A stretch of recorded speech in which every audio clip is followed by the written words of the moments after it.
हमारे साथ प्रद्युमन जोशीला हैं। आज तो जो जितना प्रचार था, जितना दम दिखाना था, नेताओं ने दिखा लिया प्रद्युमन भाई, और जी अब तो जनता दिखाएगी, वोटर दिखाएंगे दम। जी बिल्कुल। बहुत लंबा हरियाणा प्रदेश में चुनाव प्रचार चला, क्योंकि हरियाणा पहली प्रदेश बार होगा में, मेरे ख्याल में जान। जी बिल्कुल, वरना तो हरियाणा प्रदेश में पहले या दूसरे चरणों में ही चुनाव हो जाता था। और अक्सर जी जो जी। चुनाव वो अप्रैल महीने में ही होता था। और अगर मई में हम्म होता तो भी 10 मई से पहले पहले हरियाणा में चुनाव हो जाता था। इस बार बड़ी हम्म भयंकर जो कड़ाके की गर्मी है, जिसमें लू चल रही है, उस दौर में हरियाणा प्रदेश में 25 तारीख को वोटिंग होगी।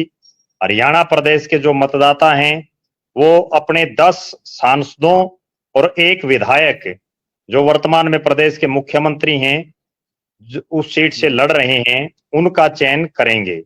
अब उसमें कौन बाजी जी। मारेगा, कौन किसके हाथ निराशा हाथ लगेगी, ये तो 4 तारीख को हम्म पता चलेगा। लेकिन इतना तय है कि इस बार भीषण गर्मी के बीच में हरियाणा का वोटर पहले से ज्यादा शाना हो चुका है, और अपने जो उनके भावी जनप्रतिनिधि हम्म बनने हैं उनसे वो सवाल जवाब करने लग गया है। जी जी जी। हम सिरसा से शुरुआत करेंगे, लोकसभा की, सिरसा लोकसभा। उधर से हम बात करते हैं। वहां पे अशोक तंवर बीजेपी के हैं, वहां पर शैलजा जी बड़ा चेहरा है कांग्रेस का। और जी वहां पर इनेलो ने भी अपना जो मैदान में उतारे हैं कैंडिडेट।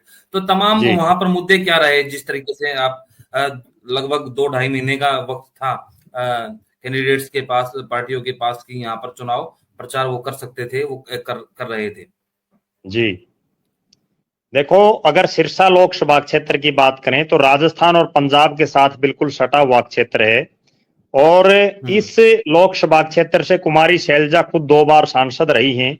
उनके पिताश्री हम्म यहाँ से सांसद रहे हैं, केंद्र में मंत्री रहे हैं। डॉक्टर अशोक तंवर भी यहाँ से सांसद रहे हैं, लेकिन पिछले 2 चुनाव हार गए। इस हम्म लोकसभा सीट की अगर सबसे बड़ी बात मैं आपको बताऊं, तो यहाँ हम्म से जो 4 प्रत्याशी मुख्य रूप से मैदान में खड़े थे, ये वो सीट हम्म है जिस पर किसान आंदोलन का बड़ा असर रहा। क्योंकि हम्म जो सिख बाहुल्य क्षेत्र है और पंजाब के साथ लगता जो क्षेत्र है, उसमें हम्म किसान आंदोलन के 13 महीने में कोई गांव शायद ऐसा नहीं होगा जहां से लोग दिल्ली के बॉर्डरों पर ना गए हों। और हम्म दूसरा, ये इसलिए भी बड़ी हॉट सीटों में शामिल हुई कि इसी लोकसभा से एलनाबाद के विधायक जो उस समय थे, अभय सिंह चौटाला, उन्होंने किसान आंदोलन के समर्थन में अपना इस्तीफा दे दिया था। वो देश के हम्म इकलौते ऐसे नेता थे जिन्होंने अपनी सांसदीय या विधायकी से इस्तीफा दिया था। हालांकि उसके हम्म बाद वहां उपचुनाव हुआ और उसमें अभय सिंह चौटाला फिर से जीत गए। तो कुल हम्म मिलाकर के इस क्षेत्र में किसान आंदोलन का बड़ा प्रभाव देखने को मिला। दूसरी बड़ी हम्म बात जो इस क्षेत्र में देखने को मिली, वो सुनीता दुग्गल की टिकट कटना। क्योंकि सुनीता हम्म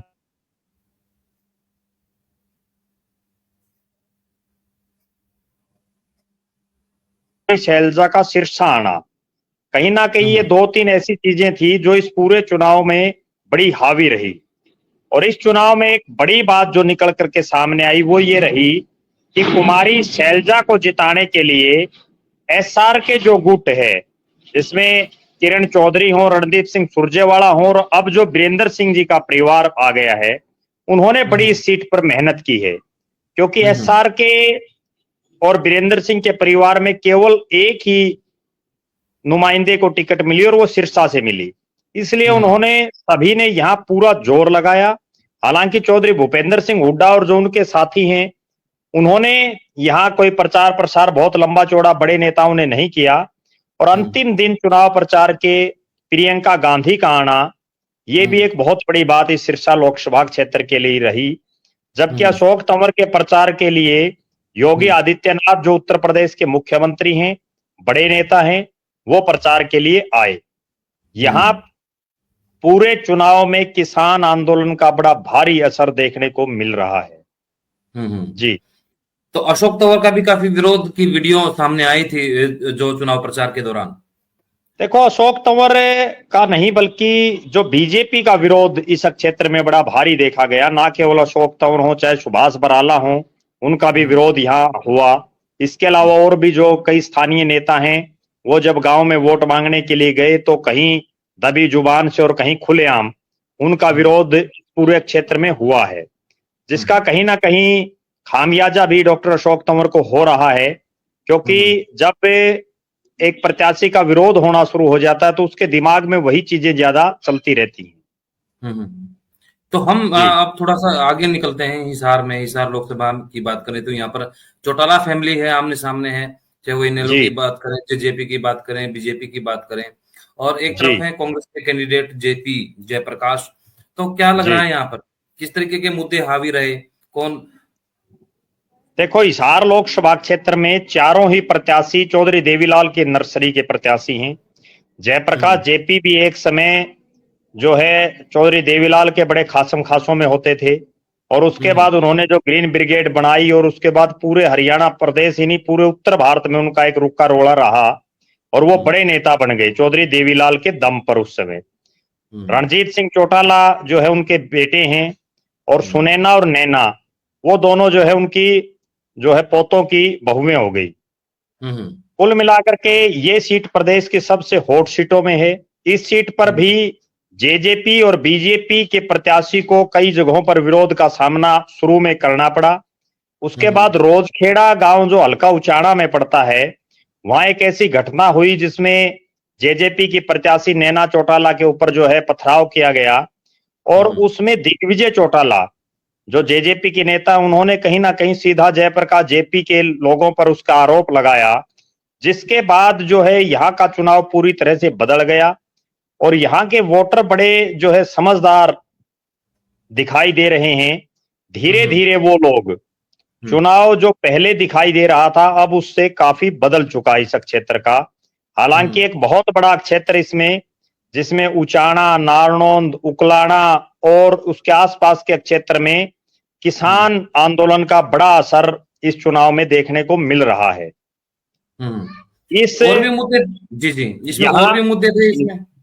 हिसार लोकसभा में जो सबसे बड़े मुद्दा जो रहा, जो हम्म बीजेपी के और जेजेपी के हों और चाहे इनेलो के हों, हम्म उन नेताओं ने सीधे सीधे जयप्रकाश जेपी की छवि के ऊपर बार बार जो है अपने भाषणों में बात की।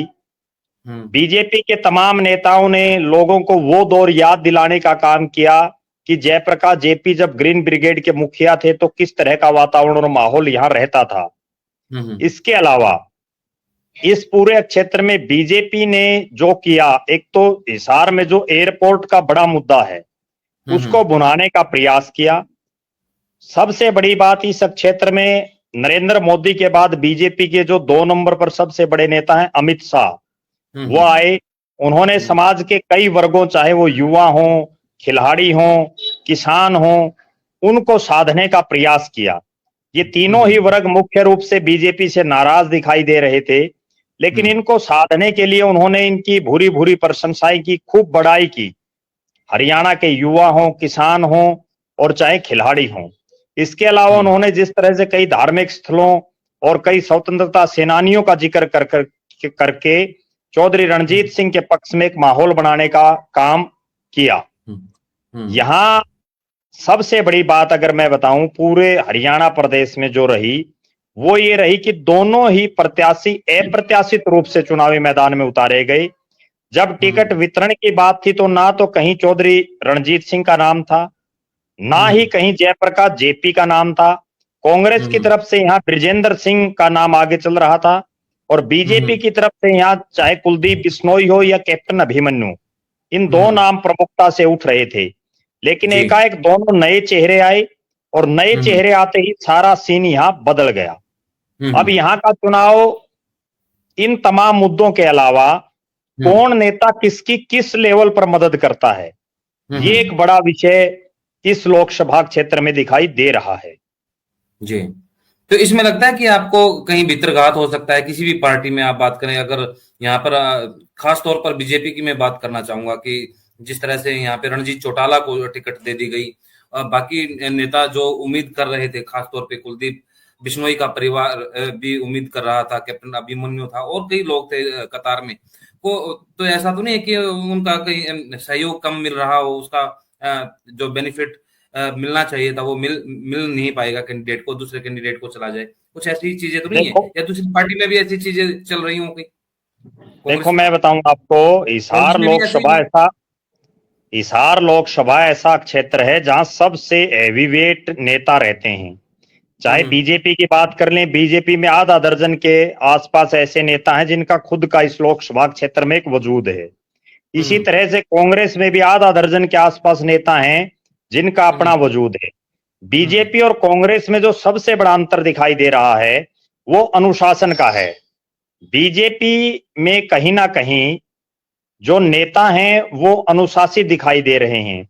जी शुरू शुरू में जब चौधरी रणजीत सिंह को टिकट मिली, बीजेपी ने चुनावी मैदान में उतारा, तो कई हम्म लोग उनके साथ कुछ दिन तक नहीं दिखाई दिए। हम्म लेकिन बीजेपी ने ऐसा अनुशासन का पाठ पढ़ाया कि अब चाहे कुलदीप हम्म बिश्नोई और उनके बेटे भव्य बिश्नोई हों, कैप्टन हम्म अभिमन्यु हों, प्रोफेसर हम्म छतरपाल सिंह हों, सुभाष हम्म बराला हों, मीनू बेनीवाल हम्म हों, या और भी जो तमाम नेता हैं इस क्षेत्र के, वो सब हम्म चौधरी रणजीत सिंह के साथ अब खुले तौर पर लग चुके हैं। हम्म तो वहां कोई भीतरघात की संभावना दिखाई नहीं दे रही। जबकि दूसरी तरफ जयप्रकाश जेपी के साथ जो कांग्रेस के 4 बड़े नेता जिनका इस क्षेत्र में प्रभाव है, चाहे वो कुमारी हम्म शैलजा हो, वीरेंद्र सिंह का हम्म परिवार हो, रणदीप सिंह सुरजेवाला हो और किरण चौधरी हो, उनमें से कोई भी हम्म उस सतर पर प्रचार और प्रसार के लिए नहीं आया जिस सतर पर एक मदद करने के लिए आना होता है। एवं ना कुमारी शैलजा आई, ना रणदीप सिंह सुरजेवाला आई, ना किरण चौधरी आई। चौधरी बीरेंद्र सिंह और ब्रजेंद्र सिंह ने जरूर उचाणा में एक कार्यक्रम किया जिसमें हम्म जयप्रकाश जेपी उपस्थित रहे। लेकिन हम्म उचाणा का जो माहौल जो मुझे जो ज्ञात हुआ है वो यही है कि वहां जो बीरेंद्र सिंह के जो कार्यकर्ता हैं, नजदीकी जो लोग रहे हैं, वो हम्म चौधरी रणजीत सिंह का चाय पानी का प्रोग्राम वहां कर रहे हैं, जिससे हम्म कहीं ना कहीं कांग्रेस में ऐसा लग रहा है कि भीतरघात यहां हो सकता है। हम्म। जी तो अब भिवानी की तरफ चलते हैं, भिवानी की तरफ चलते हैं। वहां पर भी जिस तरीके से टिकट कट गई किरण चौधरी की, तो वहां राव दान सिंह को दे दिया गया। बीजेपी ने पुराने कैंडिडेट के ऊपर ही अपना दाव खेला है। वहां पर आज नरेंद्र मोदी थे, कल बात करें तो वहां पर राहुल गांधी थे, और तमाम जी इस जो इलाके की बात करें, भिवानी महेंद्रगढ़ लोकसभा की बात करें, तो और कौन से वहां पर मुद्दे आपको लगता है कि प्रभावी रहे यहाँ पर इस चुनाव में, और जो जो मतदाता है वो मत का जब प्रयोग करेगा, वोट का जब इस्तेमाल करेगा, तो उसके दिमाग में होंगे वो मुद्दे? देखो, भिवानी महेंद्रगढ़ लोकसभा सीट पर जब किरण चौधरी चौधरी बंसीलाल के परिवार की टिकट कटी, ये हम्म 1991 में चौधरी बंसीलाल के परिवार ने यहां से चुनाव नहीं लड़ा था, किसी और को उन्होंने अपने खासम खास को यहाँ चुनावी मैदान में उतारा था। उसके हम्म अलावा हर चुनाव में चौधरी बंसीलाल के परिवार ने यहां से चुनाव लड़ा है, चाहे चौधरी हम्म बंसीलाल हो, उसके बाद उनके बेटे चौधरी सुरेंद्र सिंह, उनकी पोती श्रुति चौधरी। लेकिन ये हम्म पहला ऐसा वाक्य है जब उनकी टिकट काट दी गई। इसके हम्म बाद किरण चौधरी और जो उनके समर्थक है उनमें बड़ा गुस्सा यहां देखने को मिला। जगह हम्म जगह जहां जहां भी राव दान सिंह के कई कार्यक्रम हुए तो दोनों गुटों में आपस में जूतम पचार तक हुई। लेकिन हम्म राव दान सिंह को टिकट मिलने के बाद हम्म इतना जरूर हुआ कि जो ऐसा लग रहा था कि धर्मवीर सिंह बड़ी आसानी से चुनाव जीत जाएंगे। हम्म अब हालात ये है कि यहाँ बड़ा कांटे का मुकाबला है, और जिस तरह हम्म से राव दान सिंह को मदद करने के लिए राहुल गांधी खुद आए, हरियाणा प्रदेश हम्म की कुछ एक चुनिंदा सीटों पर वो आए, हम्म और इसके अलावा चौधरी भूपेंद्र सिंह हुड्डा और दीपेंद्र सिंह हुड्डा अपना खुद का चुनाव छोड़ करके यहाँ प्रचार के लिए आए। पूरा हम्म जो है हुड्डा साहब का जितना दमखम रोहतक में लग रहा है, उतना हम्म ही मैं मान के चल रहा हूं कि इस महेंद्रगढ़ की सीट, भिवानी और महेंद्रगढ़ की सीट पर भी लग रहा है, क्योंकि हम्म ये सीट हुड्डा साहब के लिए भी एक प्रतिष्ठा की सीट है। हम्म श्रुति चौधरी और किरण चौधरी जिस तरह हम्म का बर्ताव उनके कार्यकर्ता कर रहे हैं, वो उस तरह से एक सहयोग नहीं दे रहे थे। और हम्म उसके बाद किरण चौधरी का एक वीडियो आना, उन्होंने प्रेस के माध्यम से कहना कि राव दान सिंह उनका फोन नहीं उठा रहा, तो कहीं हम्म ना कहीं इस सीट पर अगर भीतरघात नहीं हुआ तो हम्म राव दान सिंह बड़ा जो है ठीक ठाक उनका चुनाव चल रहा है। हालांकि धर्मवीर सिंह बड़े राजनीति के खिलाड़ी हैं, और वो लगातार पिछले 2000 से जो है चुनाव जीतते रहे हैं। वो हम्म सोहना से लेकर के, बारडा से लेकर के तोशाम और भिवानी महेंद्रगढ़ चारों हलकों से चुनाव जीत चुके हैं। बड़े राजनीति के खिलाड़ी हैं। इस पूरी लोकसभा क्षेत्र में अगर मैं बात करूं तो दादरी और भिवानी के कुछ इलाके को छोड़ करके किसान आंदोलन का भी कोई बहुत बड़ा असर दिखाई नहीं दे रहा, क्योंकि महेंद्रगढ़ की जो 4 विधानसभाएं हैं वहां किसान आंदोलन का कहीं कोई असर नहीं दिखाई दे रहा। वहां स्थानीय मुद्दे हैं। एक बहुत बड़ा मुद्दा इस लोकसभा में ये है कि चौधरी धर्मवीर सिंह लोगों के बीच में अपने 10 साल के कार्यकाल में उस स्तर तक नहीं जा पाए जिस स्तर तक उनसे लोगों को उम्मीदें थी। इसमें एक कहीं ना मुद्दा और कहीं छूट रहा है, जो जी इसमें एक मुद्दा, मैं भी वहां पर घूमा उस जी लोकसभा क्षेत्र में, खास तौर पर जी महेंद्रगढ़ इलाके में, जहां जी यादव हैं, यहाँ पर गुर्जर बेल्ट माना जाता है जिस चीज क्षेत्र जी को, तो वहां लोग कह रहे हैं कि जो अग्निवीर का मुद्दा है, खास तौर पर क्योंकि आर्मी में बहुत सारे लोग जाते हैं मैं वहां पर, मैं आपकी आर्मी बात में बहुत। से बिल्कुल सहमत हूं। भिवानी महेंद्रगढ़ लोकसभा क्षेत्र संभवतः राजस्थान के चूरू के बाद सबसे बड़ा ऐसा क्षेत्र है जहां सबसे ज्यादा सैनिक पाए जाते हैं। यहाँ घर घर में और एक एक परिवार में बड़े सैनिक हैं। तो शिक्षा का भी इस क्षेत्र में बड़ा बोलबाला है, खिलाड़ियों का भी बड़ा बोलबाला है। यहाँ से आर्मी चीफ तक भी रहे हैं। तो अग्निवीर का एक बहुत बड़ा मुद्दा है और इस मुद्दे को लेकर के धर्मवीर सिंह को कई गांवों में विरोध का सामना भी करना पड़ा। उनसे लोगों ने सवाल जवाब भी किए। जिस क्षेत्र में महेंद्रगढ़ के क्षेत्र में किसान आंदोलन के बजाय अग्निवीर का बड़ा मुद्दा है। एक वो समय था इस पूरे इलाके में जब सैकड़ों युवा स्टेडियमों में, रोड के किनारों पर सुबह शाम प्रैक्टिस करते थे फौज में लगने के लिए। लेकिन जब से ये अग्निवीर की स्कीम आई है तब से मैदानों में घास उग चुका है और जो सड़कें हैं वो सुबह सुबह सुनसान नजर आती हैं। तो कहीं ना कहीं ये बड़ा मुद्दा है और इस मुद्दे का सीधा सीधा नुकसान बीजेपी के प्रत्याशी को होने की संभावना इस क्षेत्र में दिखाई दे रही है। अब आते हैं, हम चलते हैं गुड़गांव की तरफ, फिर आएंगे फरीदाबाद, फिर रोहतक। जी, गुड़गांव में क्या लग रहा है? गुड़गांव लोकसभा क्षेत्र में कांग्रेस पार्टी ने अप्रत्याशित रूप से कैप्टन अजय सिंह यादव की बजाय जो पिछली बार के प्रत्याशी थे राज बब्बर, जो बड़े फिल्म अभिनेता हैं, उनको चुनावी मैदान में उतारा है। और गुड़गांव चूंकि 2 अलग अलग पार्टों में यह क्षेत्र है। एक तो वो गुड़गांव शहर और गुड़गांव के आसपास का क्षेत्र है जो बड़ा डेवलप्ड है, जहां हरियाणा प्रदेश यानी देश और दुनिया के लोग आते हैं। लेकिन दूसरी तरफ मेवात का वो इलाका भी है जिसको हरियाणा प्रदेश में सबसे पिछड़ा इलाका माना जाता है। और यहाँ पहली बार ऐसा देखने को मिला कि राव इंद्रजीत सिंह को भी बड़ा कांटे का मुकाबला में यहाँ सामना करना पड़ रहा है। वरना तो यहाँ पिछले कई वर्षों से इस तरह की एक रवायत सी थी कि राव इंद्रजीत आखिरी के 2-3 दिन में एक बड़ी जनसभा को संबोधित करते और उससे पूरा माहौल को वो पलट देते थे।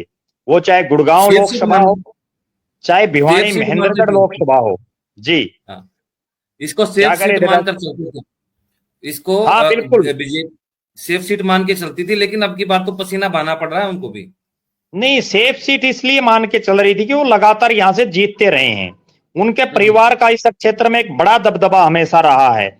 लेकिन राजनीति में अक्सर गढ़ ढह जाते हैं, कोई बहुत बड़ी बात नहीं है। हमने ऐसे ऐसे नेताओं को देखा है जिनको राजनीति के नौसिखिया लोगों ने हरा दिया है कई बार। तो यहाँ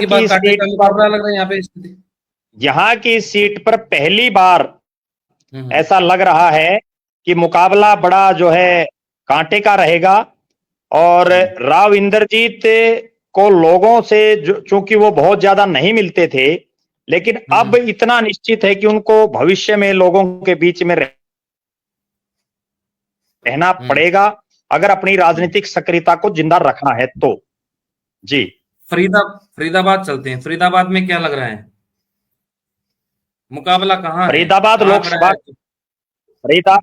फरीदाबाद लोकसभा क्षेत्र में कृष्णपाल गुर्जर लगातार 2 योजना से मंत्री बनते आ रहे हैं और नरेंद्र मोदी के बड़े नजदीकियों में वो शामिल हैं, बीजेपी के पुराने नेता हैं। लेकिन कांग्रेस ने इस बार महेंद्र प्रताप सिंह, जो बड़े गुर्जर नेता हैं, मंत्री रहे हैं और कृष्णपाल जी के मुकाबले बड़े अनुभवी हैं, उनको चुनावी मैदान में उतार करके यहाँ बड़ा रोचक मुकाबला बना दिया है। और यहाँ जो ये सीट है, जब करण सिंह दलाल जो चौधरी भूपेंद्र सिंह हुड्डा के बड़े नजदीकी रिश्तेदार हैं, उनके समधी हैं, उन्होंने जब उन पंचायत की तो उस समय कुछ और सीन लग रहा था, लेकिन जो जो चुनाव चला तो यहां भी बड़ा रोचक मुकाबला देखने को मिल रहा है। और पहली बार ऐसा हो रहा है कि जो कृष्ण पाल गुर्जर पिछली बार देश की टॉप जो 3 जीतें थी उनमें वो शामिल थे, लेकिन इस बार ना केवल कृष्ण पाल गुर्जर की सीट पर बल्कि पूरे हरियाणा प्रदेश में इस तरह के हालात हैं कि जो लाखों की जीत है वो हजारों में दिखाई दे रही है। जी, तो अब बात करते हैं कि रोहतक लोकसभा क्षेत्र की, यहाँ पर भी कांटे का मुकाबला है। पिछली बार जो मैदान में थे प्रत्याशी दीपेंद्र सिंह हुड्डा कांग्रेस की तरफ से हैं, और जो बीजेपी है, बीजेपी की तरफ से भी डॉक्टर अरविंद शर्मा के ऊपर ही दाव खेला है। हालांकि दूसरे चेहरे बदल गए हैं, बीजेपी के कैंडिडेट चेंज हो गए हैं, बसपा आपकी बार मैदान में नहीं है, तो तमाम इस तरह की स्थिति है। और इस पर आपकी क्या राय है कि यहाँ पर क्या लग रहा है, किन मुद्दों पर चुनाव था, और मुकाबले में कौन कहाँ खड़ा है? देखो, रोहतक लोकसभा क्षेत्र को भी बड़ी हॉट सीट माना जाता है, और ये आज से नहीं, ये हमेशा से हॉट सीट रही है, क्योंकि ये वो लोकसभा क्षेत्र है जहां से चौधरी देवीलाल को भी बुरी तरह से लगातार हारों का सामना करना पड़ा। उसके बाद चौधरी भूपेंद्र सिंह हुड्डा को भी एक जमाना ऐसा है कि यहां से हार का सामना करना पड़ा। इस बार इस लोकसभा सीट में दीपेंद्र सिंह हुड्डा को जिस तरह से कांग्रेस पार्टी ने उतारा मैदान में, हालांकि वो राज्यसभा के सांसद भी हैं, लेकिन उन्होंने सिर्फ इसलिए उतारा कि ये सीट जीत करके वो प्रदेश में एक ये मैसेज देना चाहते हैं कि अगली बार कांग्रेस का राज बढ़ने जा रहा है। दर्शकों को मैं बताऊं, अगर 2019 के लोकसभा चुनाव में दीपेंद्र सिंह हुड्डा इस सीट से जीत जाते, वो चूंकि बहुत कम मार्जिन से चुनाव हारे और देश की जो सबसे कम हारों में उनकी हार रही, और जो एक बात कहते हैं कि अरविंद शर्मा की जीत से ज्यादा दीपेंद्र सिंह हुड्डा की हार की चर्चा पूरे देश में रही, उस हार की वजह से कांग्रेस पार्टी राज नहीं बना सकी हरियाणा प्रदेश में। इस बात की टीस आज भी ना केवल रोहतक, सोनीपत, झज्जर और हरियाणा प्रदेश के लोगों को है, बल्कि कांग्रेस के कार्यकर्ताओं को भी वो टीस आज भी है। उनके मन में आज भी ये मलाल है कि अगर पिछला चुनाव दीपेंद्र सिंह हुड्डा जीत जाते तो कहीं ना कहीं मनोहर लाल जी की जगह चौधरी भूपेंद्र सिंह हुड्डा प्रदेश के मुख्यमंत्री होते। इस बार जो हालात लग रही है, हर हालात में कांग्रेस पार्टी का कार्यकर्ता और इलाके की जो जनता है, वो जो हुड्डा साहब के साथ वर्षों से लोग रहे हैं इस इलाके के, वो ये चाहते हैं कि हर हालात में दीपेंद्र सिंह हुड्डा चुनाव जीते। इस लोकसभा क्षेत्र में जो मुख्य मुद्दा रहा वो ये रहा कि अरविंद शर्मा, जिनको 5 साल का मौका इस इलाके की जनता ने दिया, वो 5 साल लोगों के बीच में उस स्तर पर नहीं रहे जिस स्तर पर दीपेंद्र सिंह हुड्डा रहते थे, या एक सांसद को रहना चाहिए था। दूसरी बड़ी बात, अरविंद शर्मा अपने 5 साल के कार्यकाल में इस इलाके में कोई ऐसा प्रोजेक्ट नहीं ला पाए जो दीपेंद्र सिंह हुड्डा अपने कार्यकाल में इस इलाके को चमका करके उन्होंने रख दिया था, बल्कि जो दीपेंद्र सिंह हुड्डा के कार्यकाल के जो प्रोजेक्ट थे वो भी जो है वो पूरे नहीं करवा पाए। इसके अलावा जिस तरह का 5 साल में बर्ताव अरविंद शर्मा का रहा, चाहे वो इलाके की जनता के साथ हो, चाहे बीजेपी के ही खुद के नेताओं के साथ हो, क्योंकि वो कभी मनीष ग्रोवर के साथ उलझते रहे, कभी मनोहर लाल जी के साथ उलझते रहे, कभी और नेताओं के साथ भी वो उलझते रहे, तो कहीं ना कहीं उसका खामियाजा उनको इस लोकसभा चुनाव में भुगतने का देखा गया, क्योंकि जगह जगह उनका भी विरोध हुआ। इवन कोसड़ी जैसा विधानसभा क्षेत्र जो एक तरफा लीड से उन्होंने अरविंद शर्मा को जिताया, उस क्षेत्र में भी उनको सवाल जवाबों का सामना करना पड़ा। तो कहीं ना कहीं अरविंद शर्मा का जो 5 साल का कार्यकाल है और जो दीपेंद्र सिंह हुड्डा हारने के बावजूद 5 साल लोगों के बीच में रहे, ये इस लोकसभा क्षेत्र की जनता के जो है होठों पर कह लीजिए या उनके जुबान पर कह लीजिए, ये बड़ा तेजी से बात चल रही है।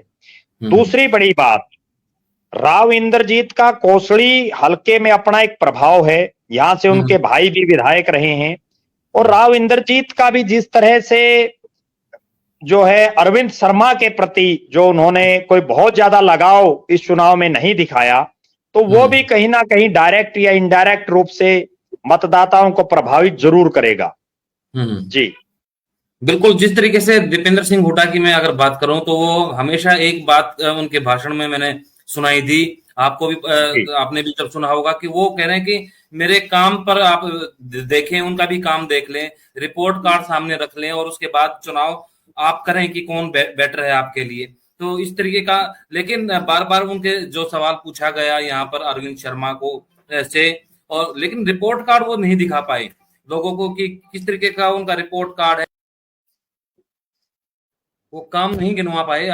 बीच में हम रुक गए थे, कोई टेक्निकल दिक्कत थी, तो वो अपना काम नहीं गिनवा पाए। ये चीजें रहेंगी कि क्या इस तरह के मुद्दे रहते हैं दिमाग में, जो वोटर जब जाता है, जब चुनाव करने वोट बटन दबाता है ईवीएम का, तो दिमाग में डेवलपमेंट होता है मुद्दा, या फिर चुनाव कहीं ना कहीं ये प्रभावित कर गया कि नरेंद्र मोदी के नाम पे दे दी, जिस तरीके से पिछली बार खासतौर पर हरियाणा में 10 की 10 दिए गए। देखो अनुज जी, पिछली बार के और इस चुनाव में सबसे बड़ा अंतर यही है कि पिछली बार अरविंद शर्मा लोगों के लिए बिल्कुल नए प्रत्याशी थे। उन्होंने नरेंद्र मोदी के नाम से वोट दिए, और अरविंद शर्मा को तो इस पूरे इलाके की तब तक कोई बहुत ज्यादा समझ भी नहीं थी, क्योंकि ये इलाका उनके लिए राजनीतिक तौर पर नया था। बेशक वो इस इलाके से आते हों, और 5 साल में जब उन्होंने कुछ विशेष नहीं वो कर पाए, तो निश्चित रूप से वोटर जब वोट डालता है तो वो सोचता जरूर है कि हम विकास पर वोट दें या हम किसी दूसरे एंगल पर वोट दें। और उसी का ये परिणाम है कि अरविंद शर्मा जैसा इतना अनुभवी नेता, और उससे सवाल जवाब जब लोग करते हैं तो वो उसके जवाब भी कई बार नहीं दे पाए। जी बिल्कुल। अब सोनीपत बढ़ते हैं। अब सोनीपत लोकसभा, जहां से दोनों ही कैंडिडेट नए कैंडिडेट थे, चाहे बीजेपी की बात करें, चाहे यहाँ पर कांग्रेस की बात करें, तो क्या लग रहा है यहाँ पर क्या मुकाबला है, किन के बीच है? मुद्दे वही हैं या फिर कुछ इलाके के हिसाब से बदले हैं वहां पर चीजें?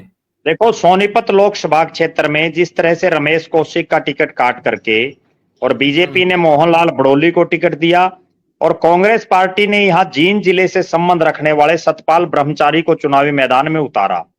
इस लोकसभा में एक बड़ा मुद्दा तो ये है कि जींद इलाके से सांसद हो या सोनीपत इलाके से हो, क्योंकि यहां रमेश कौशिक लगातार सोनीपत से बनते रहे, उससे पहले जितेंद्र मलिक भी यहां से बने, और जींद जिले को कोई बहुत लंबा चौड़ा प्रतिनिधित्व नहीं मिल पाया। जींद जिले की 3 विधानसभा इस क्षेत्र में आती हैं, और जी अभी एक बड़ा मुद्दा यहां है, मोहनलाल बड़ोली से भी लोगों ने लगातार सवाल और जवाब इस क्षेत्र में किए हैं, और चूंकि जींद जिला किसान आंदोलन का गढ़ रहा, और जो सोनीपत के बॉर्डर पर भी लोग, दिल्ली सोनीपत के बॉर्डर पर लगातार जो है लोग बैठे रहे, तो निश्चित रूप से यहां जींद वर्सेस सोनीपत के अलावा किसान आंदोलन एक बड़ा मुद्दा है, और रमेश कौशिक का जो 10 साल का कार्यकाल रहा उस पर भी यहां लोग चर्चा कर रहे हैं। तो करनाल बढ़ते हैं, करनाल की भी इंपॉर्टेंट सीट। जी जी। इसके अलावा एक बहुत बड़ी बात जो है इन इलाकों में ये है कि पुराना जो रोहतक जिला है, रोहतक सोनीपत झज्जर, वहां के किसी नेता को बीजेपी की सरकार में कोई बहुत बड़ी जिम्मेदारी नहीं मिली, जिसकी वजह से इस क्षेत्र के लोगों में नाराजगी देखी जा रही है। जी करनाल की बात कर लेते हैं। करनाल में भी इंपॉर्टेंट सीट है, यहाँ पर खुद मनोहर लाल खट्टर मैदान में उतरे हैं बीजेपी की तरफ से, और एक नए चेहरे हैं कांग्रेस की तरफ से, पहली बार बुद्धि राजा उनका, और भी बहुत सारे लोग होंगे वहां पर, मराठा हैं वहां पर। तो क्या लग रहा है कि यहाँ के क्या? जी जी, वीरेंद्र मराठा, तो वो भी हैं यहाँ पर मैदान में। क्या समीकरण दिख रहे हैं आप तक? मुद्दे क्या है करनाल लोकसभा सीट पर? करनाल लोकसभा क्षेत्र में मनोहर लाल जी के चुनाव लड़ते ही ये भी प्रदेश की एक हॉट सीट बन गई है, और ये ऐसी सीट भी है जहां विधानसभा का चुनाव भी करनाल शहर में होना है। तो निश्चित रूप से इस सीट पर बड़ा कांटे का मुकाबला दिखाई दे रहा है।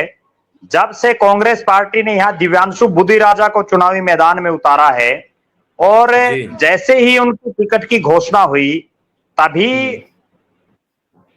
ये ऐसे कयास लग गए थे कि एक युवा चेहरे को चुनावी मैदान में उतार करके कांग्रेस पार्टी ने एक बड़ा गेम खेला है। राजनीति में अक्सर युवा ही बड़े धुरंधरों को हराते हैं, चाहे वो चौधरी देवीलाल को प्रोफेसर छत्रपाल सिंह ने हराया हो, चाहे चौधरी बंसीलाल को चंद्रावती ने हराया हो, या इसके अलावा और भी बहुत से उदाहरण हैं। तो निश्चित रूप से करनाल लोकसभा क्षेत्र में भी मुकाबला बड़ा कांटे का दिखाई दे रहा। पिछली बार जिस तरह से संजय भाटिया वहां देश की जो टॉप 3 जीतें थी उनमें शामिल रहे, लेकिन इस बार उनकी टिकट काट करके और मनोहर लाल जी को जिस तरह से टिकट दी है, उसके बाद इस क्षेत्र के भी सारे समीकरण बदल गए हैं। ये इलाका भी किसान आंदोलन का बड़ा गढ़ रहा है और यहां मुख्यमंत्री रहते हुए भी मनोहर लाल खट्टर को किसान आंदोलन के दौरान बड़ा विरोध का सामना इस क्षेत्र में करना पड़ा है। तो निश्चित रूप से यहां भी, चूंकि ये उत्तर प्रदेश के साथ लगता हुआ भी इलाका है, इसमें पानीपत के साथ लगता, यहां के समीकरण भी बड़े अप्रत्याशित दिखाई दे सकते हैं। जी। अब बात करते हैं कुरुक्षेत्र की। कुरुक्षेत्र में बात करें तो यहाँ पर नवीन जिंदल जो कांग्रेस के सांसद रह चुके हैं, लेकिन अब की बार बीजेपी के सिंबल पर वो मैदान में है। वहीं अभय सिंह चौटाला जो अपने पार्टी के बड़े लीडर हैं और वहां से उन्होंने चुनावी मैदान में वो खुद उतरे हैं। वहीं यहाँ पर इंडिया गठबंधन के जो सुशील गुप्ता हैं, आम आदमी पार्टी के प्रदेश अध्यक्ष भी हैं, तो वो यहाँ पर चुनावी मैदान में है। तो यहाँ पर मुकाबला सीधम सीध है या फिर त्रिकोणीय मुकाबला है? तो और मुद्दे क्या हैं यहाँ रहे चुनाव के दौरान, प्रचार के दौरान? देखो, कुरुक्षेत्र की सीट पर तीनों पार्टियों ने बड़े चेहरों को चुनावी मैदान में उतारा है और तीनों ही बड़े चेहरों के आने के बाद ये सीट बड़ी त्रिकोणीय मुकाबले में है। और यहां अभय सिंह चौटाला खुद चाहते हैं कि वो हर हालात में अपनी इस स्थिति में जरूर आए ताकि उनकी पार्टी का अस्तित्व प्रदेश में जिंदा रह सके। दूसरी तरफ आम आदमी पार्टी को इंडिया गठबंधन में एक ही सीट मिली है। सुशील गुप्ता भी ये चाहते हैं कि इस तरह से माहौल उनकी पार्टी का बने ताकि विधानसभा चुनाव में उनका खाता खुल सके, कहीं ना कहीं सम्मानजनक हालात उनकी बन जाए। और नवीन जिंदल जो कांग्रेस के यहां से सांसद रहे, उनके पिताश्री भी यहां से सांसद रहे, ओम प्रकाश जिंदल, वो भी पूरा जोर दमखम यहां लगाए हुए हैं। इस सीट पर नवीन जिंदल के साथ साथ मुख्यमंत्री नायब सिंह सैनी की प्रतिष्ठा भी बड़ी दांव पर है, क्योंकि मुख्यमंत्री खुद इस सीट से सांसद हैं निवर्तमान। तो कहीं ना कहीं इस सीट पर तमाम ऐसे समीकरण बन रहे हैं। पहली बार एक तो यहां से मुख्य पार्टियों ने किसी सैनी प्रत्याशी को चुनावी मैदान में नहीं उतारा है, वरना तो यहां पिछली लगातार 2 योजनाओं से, पहले राजकुमार सैनी और उसके बाद नायब सैनी, उससे पहले यहां कैलाशो सैनी भी जो है नवीन जिंदल से पहले यहां सांसद रही हैं। तो कई वर्षों से यहां सैनी नेताओं का बड़ा प्रभुत्व इस क्षेत्र में रहा है। लेकिन इस बार 2 प्रत्याशी अग्रवाल समुदाय से और 1 प्रत्याशी जाट समुदाय से यहां मुख्य रूप से चुनावी मैदान में है। त्रिकोणीय मुकाबला है और कांटे की टक्कर है। तीनों ही प्रत्याशी जो है अपना दमखम यहां लगाए हुए हैं। इस क्षेत्र में भी किसान आंदोलन बड़ा मुद्दा रहा। यहां एक और बड़ा मुद्दा जो है वो ये है कि नवीन जिंदल जीतने के बाद लोगों को मिल पाएंगे या नहीं मिल पाएंगे, हारेंगे तो भी मिल पाएंगे या नहीं मिल पाएंगे, क्योंकि नवीन जिंदल दुनिया के बड़े व्यापारी हैं और अक्सर इतने बड़े उद्योगपति बहुत कम समय जनता को दे पाते हैं। ये बात अभय सिंह चौटाला भी अपनी जनसभाओं में कह रहे हैं और ये बात सुशील गुप्ता की जनसभाओं में भी चल रही है कि नवीन जिंदल इस क्षेत्र में बड़ा उद्योगपति होने की वजह से ज्यादा समय नहीं दे पाएंगे। लेकिन चूंकि उनको जिताने के लिए चाहे वो लेफ्टिनेंट जनरल डीपी वत्स हो, उनको सह प्रभारी बीजेपी ने लगाया है, इसके अलावा चाहे कंवरपाल गुर्जर हो, मंत्री हैं, उनको भी यहां बड़ा जो है जिम्मेदारी दी गई है। हर हालात में कुरुक्षेत्र की सीट तीनों ही प्रत्याशियों के लिए नाक का सवाल बनी हुई है। जी। अंबाला बच गई। अगर बात करें अंबाला लोकसभा क्षेत्र की, तो यहां कुमारी शैलजा की जगह कांग्रेस पार्टी ने वरुण मुलाना को टिकट दी है और रतनलाल कटारिया की जगह उनकी धर्मपत्नी बंतो कटारिया चुनावी मैदान में है। कुरुक्षेत्र की तरह इस सीट पर भी नायब सिंह सैनी की प्रतिष्ठा दांव पर रहेगी। इस सीट के नारायणगढ़ हलके से वो विधायक भी रहे, मंत्री भी रहे हैं। उनकी धर्मपत्नी सुमन सैनी लगातार बंतो कटारिया के साथ प्रचार प्रसार में जुटी हुई है। यहां दोनों ही पार्टियों को कहीं ना कहीं भीतरघात का खतरा मंडराता हुआ दिखाई दे रहा है। अगर किसी के साथ भीतरघात होता है तो वो किस स्तर तक होता है, इस पर यहां निगाहें बनी रहेंगी। ये वो इलाका है, यहां भी किसान आंदोलन का बड़ा असर रहा। यहां एक बहुत बड़ी जो बात है वो ये कि अनिल विज, जो नायब सिंह सैनी को मुख्यमंत्री बनाने के बाद उनकी कैबिनेट में उनको शामिल नहीं किया गया, उनके कार्यकर्ताओं में कहीं ना कहीं एक निराशा का माहौल है। इसके अलावा निर्मल सिंह एक बड़ा चेहरा है, वो आम आदमी से वापस कांग्रेस में आ चुके हैं, और कुमारी शैलजा का इस क्षेत्र में बड़ा प्रभाव है। कई विधायक उनके बने हैं और कई बड़े नेता हैं। वो क्या रुख अपनाते हैं, इस पर इस लोकसभा क्षेत्र का पूरा दारोमदार रहेगा। जी, अगर 10 की 10 सीटों का मैं जिक्र करूं तो हरियाणा में पिछली बार मोदी का जादू खूब चला था, और कितना मतलब आप देखें रोहतक की सीट को छोड़ दें, उसमें 7500 के आसपास का था जीत हार का जो अंतर था, लेकिन बाकी में लाखों की जो था अंतर था, लाखों से जीते थे। और आपने कहा कि रिकॉर्ड मतों से भी एक दो सीट थी जो रिकॉर्ड मतों से वो जीते थे। तो अब की बार क्या वो 6.5 लाख जी बिल्कुल, वो एक अपने आप में एक रिकॉर्ड रहा पिछली बार का। अब की बार क्या वो गैप उतना ही है या फिर कम हो गया है अब की बार? देखो, इस बार इतना तो निश्चित है कि पिछली बार का जो रिजल्ट रहा वैसा नहीं होता हुआ दिखाई दे रहा। पिछली बार जब 6-6 6.5 लाख से 4.5 लाख से 3.5 लाख से प्रत्याशी जीते, और कई प्रत्याशी तो ऐसे जीते कि उन्होंने सही ढंग से वोट तक भी नहीं मांगे। उन्होंने तो ये कहा कि वोट डालना है तो मोदी को डालो, हमें बहुत ज्यादा प्रचार की जरूरत नहीं है। लेकिन इस बार सभी प्रत्याशियों को पसीना आया हुआ है। हार और जीत 2 लोकसभा क्षेत्रों को छोड़ करके बाकी में जो है हजारों में होने की संभावना दिखाई दे रही है। बड़ा जो है क्लोज मुकाबला होगा, और जो आखिरी जो 2 रातें हैं, आज की रात और कल की जो रात है और कल का दिन है, और उसके बाद बूथ पर किस तरह से किसकी मैनेजमेंट ज्यादा प्रभावी रहती है, कौन अपने वोटर को बूथ तक पहुंचाने में कामयाब रहता है, कौन अपने गढ़ से ज्यादा वोटिंग करवा पाता है, वही हार और जीत का पैमाना तय करेंगी। तो यही थी सारे 10 की 10 सीटों का हमने भी जिक्र किया। आप भी किस इलाके से देख रहे हैं, किस लोकसभा से इस प्रोग्राम को देख रहे हैं, कमेंट बॉक्स में जरूर लिखिए। और क्या पोजीशन है वहां की, कौन कांटे का मुकाबला है या फिर एक तरफा आपको लगता है, तो वो राय जरूर आप कमेंट बॉक्स में लिखें। आप प्रद्युमन हमारे साथ जुड़े, बहुत बहुत धन्यवाद। जी धन्यवाद।